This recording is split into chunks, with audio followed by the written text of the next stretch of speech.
வெளியான காதலிக்க நேரமில்லை படத்தை பற்றி இன்னைக்கு பார்க்க போகிறோம்.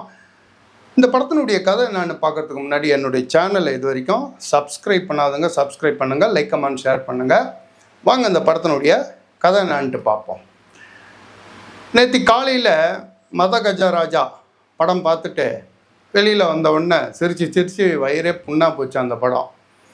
சரி, வெளியில் வந்து இன்றைக்கி ஈவினிங் என்ன படம் போகலாம் அப்படின்னு சொல்லிட்டு பார்க்கும்போது காதலிக்க நேரமில்லை இருந்தது. காதலிக்க நேரமில்லை இந்த படம் வந்து ஒரு 40-45 வருஷத்துக்கு முன்னே வந்து ரொம்ப ஃபேமஸாக ஓடின ஒரு சில்வர் ஜூப்ளி படம். இந்த படத்தினுடைய பாட்டு, இந்த படத்தில் நடித்த நடிகர்கள், டைரக்ஷனு, இது எல்லாத்தையும் நம்ம மறந்தால் கூட அந்த படத்தில் வரும் காமெடி காட்சிகளை மட்டும் நம்மளால் மறக்கவே முடியாது. அப்படியாப்பட்ட படம் இது, ஒரு சில்வர் ஜூப்ளி படம் இது அந்த காலத்தில்.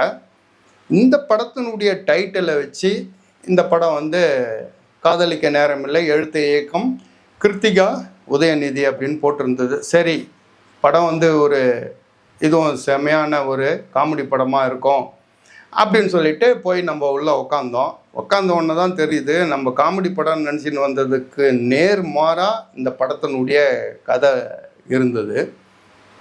இந்த படத்தினுடைய ஹீரோ பேர் வந்து சித்தார்த். அவர் வந்து ஒரு கட்டிடக்கலை நிபுணர்.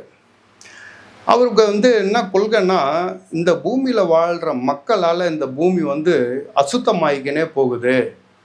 மேலே மேலே வந்து குழந்தைங்க வந்து பிறக்கிறதுனால இந்த பூமி வந்து மேலே மேலே மோசமாக தான் ஆகிட்டு போகும்.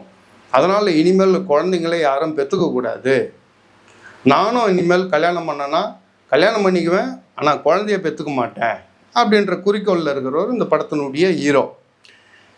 ஸ்ரேயா இவங்களும் ஒரு கட்டிடக்கடல் நிபுணர், ஒரு ஆர்கிடெக்ட். இவங்களும் என்ன பண்ணுறாங்க, இவங்களுக்கும் அவருடைய காதலருக்கும் ரொம்ப டீப்பாக ஃப்ரெண்டு 2 பேரும். ஒரு கட்டத்துக்கு மேலே வந்து இவங்க 2 பேரும் வந்து ரெஜிஸ்டர் மேரேஜ் பண்ணிக்கிறாங்க. ஒரு நாள் வந்து ஸ்ரேயா வந்து அவங்களுடைய காதலருடைய ஆஃபீஸுக்கு வந்து ஒரு சர்ப்ரைஸு விசிட் அடிக்கிறாங்க. ஆஃபீஸ் உள்ளே போகும்போது அவருடைய காதலர் வந்து அந்த ஆஃபீஸ் உள்ளே இருக்கிற ஒரு பெட்ரூமில் இன்னொரு பொண்ணு கூட வந்து பெட்டில் படுத்துனுக்கிறத இவங்க பார்த்துடுறாங்க. அதுக்கப்புறம் இனி உனக்கு எனக்கு எதுவும் செட் ஆகாது அப்படின்னு சொல்லிட்டு 2 பேரும் டிவோர்ஸ் பண்ணி பிரிஞ்சிடுறாங்க. பிரிஞ்சாலும் இவங்க ஸ்ரேயாவுக்கு வந்து குழந்தைங்கன்னா ரொம்ப ஆசை.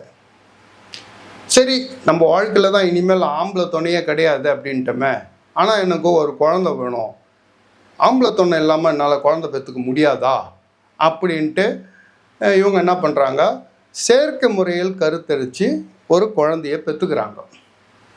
இப்போது ஆம்பளை துணை எனக்கு வேணாம், ஆனால் குழந்தை வேணும் அப்படின்னு நினைக்கிற படத்தினுடைய கதாநாயகி, கல்யாணம் பண்ணிக்குவேன் ஆனால் எனக்கு குழந்தை பெற்றுக்க மாட்டேன் அப்படின்னு சொல்கிற கதாநாயகன். இப்படி 2 பேரும் 2 துருவமாக எண்ணங்கள் இருக்கிற இவங்க 2 பேரும் எதிர்பாராத விதமாக ஒரு இடத்துல சந்திச்சுக்கிறாங்க.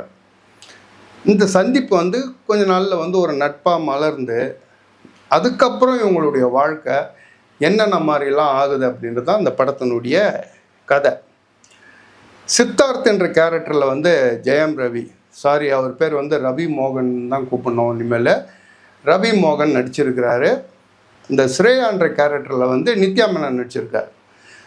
நித்யா மேனனும் சரி ரவி மோகனும் சரி 2 பேரும் இந்த படத்துக்கு வந்து ஒரு அற்புதமான நடிப்பை கொடுத்துருக்காங்க. முக்கியமாக நித்யா மேனனுடைய நடிப்பை நம்ம குறிப்பிட்டே ஆகணும். அவங்க தான் இந்த படத்துக்கு வந்து ஒரு மெயின் கேரக்டரு.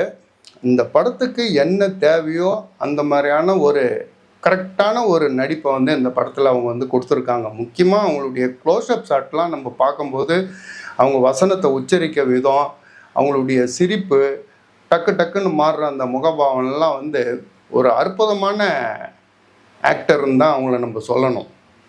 அவங்கள தவிர இந்த படத்தில் வந்து வினய், யோகி பாபு, மனோ, லக்ஷ்மினா ராமகிருஷ்ண, பானு, இந்த மாதிரி நிறைய பேர் இந்த படத்தில் நடிச்சிருக்காங்க.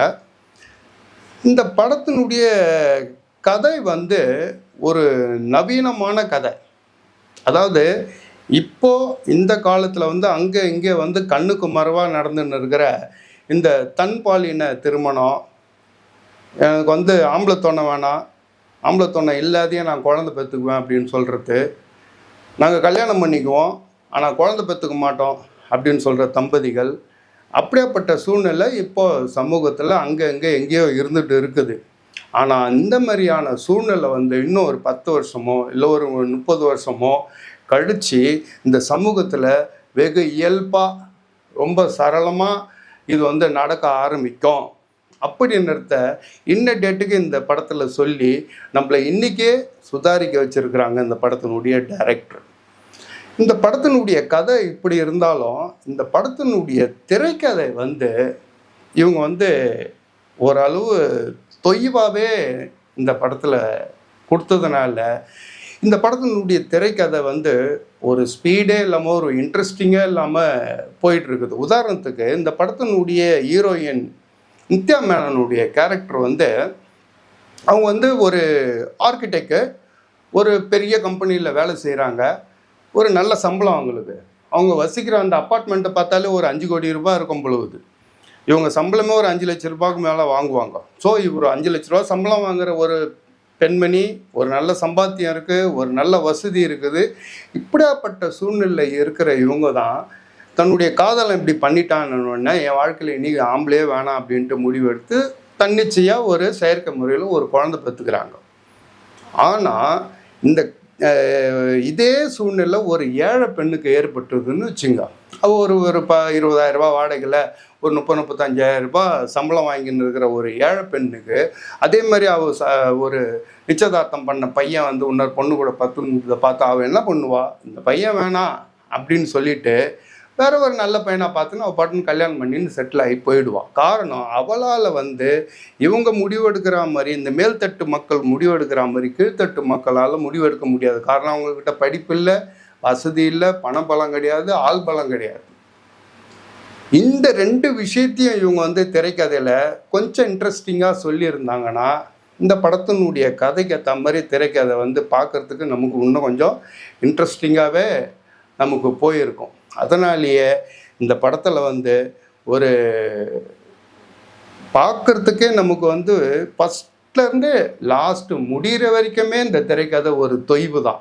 ஆனால் ஒன்றை மட்டும் நம்ம சொல்லணும், ஒரு பெண் இயக்குனர் ஒரு கிரிட்டிக்கலான கதையை எடுத்து கொஞ்சம் கூட ஒரு துளி கூட விரசம் இல்லாமல் இந்த படத்தை படமாக்கிய விதத்துக்காக இந்த படத்தினுடைய இயக்குனரை நம்ம தாராளமாக பாராட்டலாம்.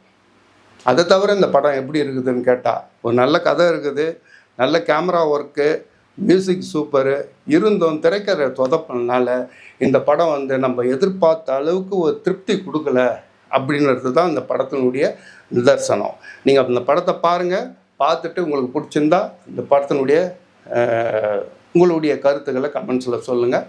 நம்ம அடுத்த வீடியோவில் பார்ப்போம். பாய்.